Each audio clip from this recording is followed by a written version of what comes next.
Un petit peu mieux que ce matin, mais seulement donc la 5e place de cette finale. Anaïs Arlandis qui avait amené 4e du meeting de Monaco. Le 100 mètres papillon, messieurs, avec là un très très beau moment à vivre en perspective, avec notamment la présence du Français Mehdi Metella, le 3e des championnats du monde 2017 du 100 mètres. Vice-champion olympique avec le relais 4x100, champion du monde 2015 avec ce même relais et 5e des championnats du monde 2019 sur ce 100 mètres papillon. Mais bien sûr, il ne sera pas seul, Mehdi Metella, vous l'avez vu, Chad Leclos qui sera là, ligne d'eau numéro 3.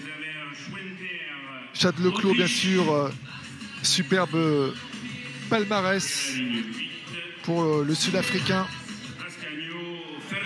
et qui détient notamment le record du 100 mètres pape sur ce meeting de Mare Nostrum, le champion olympique 2012 du 200 mètres pape, vice-champion olympique 2016 sur 100 mètres papillon et 200 mètres nage libre. Un superbe palmarès pour le Sud-Africain âgé de 29 ans. La présence également de Dylan Carter, également de Trinité et Tobago. Attention à lui. 3e des championnats du monde en petit bassin 2018 sur 50 mètres papillon. Et puis Nicolas Vermorel également, autre Français présent dans cette finale.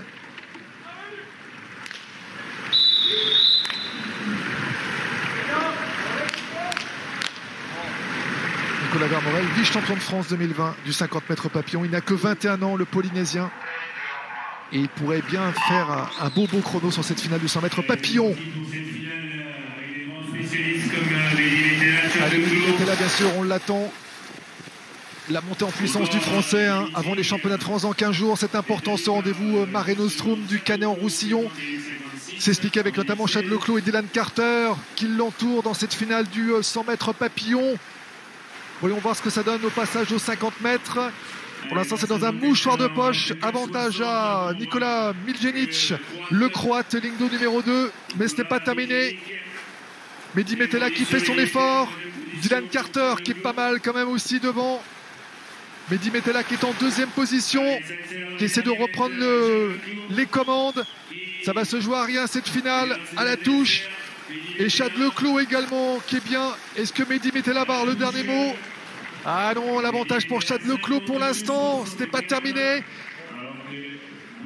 52-64, Mehdi Metella qui l'emporte finalement. Mehdi Metella qui l'emporte en 52 secondes. Alors est-ce que c'est Chad Leclos ou pas? Parce que là, sur la touche finale, on voyait couloir numéro 4 s'allumer. Moi j'avais l'impression visuelle que c'était Chad Leclos. On va voir ça avec la verdict final. Et oui, Chad Leclos qui semble être le vainqueur de cette finale du 100 mètres papillon et la 2e place pour Mehdi Metella. On va voir la confirmation de ce résultat dans quelques instants. On revoit là la première partie de cette finale et le retour avec Mehdi Metella à la bagarre, avec notamment Chad Leclos et Dylan Carter qui n'était pas loin en embuscade.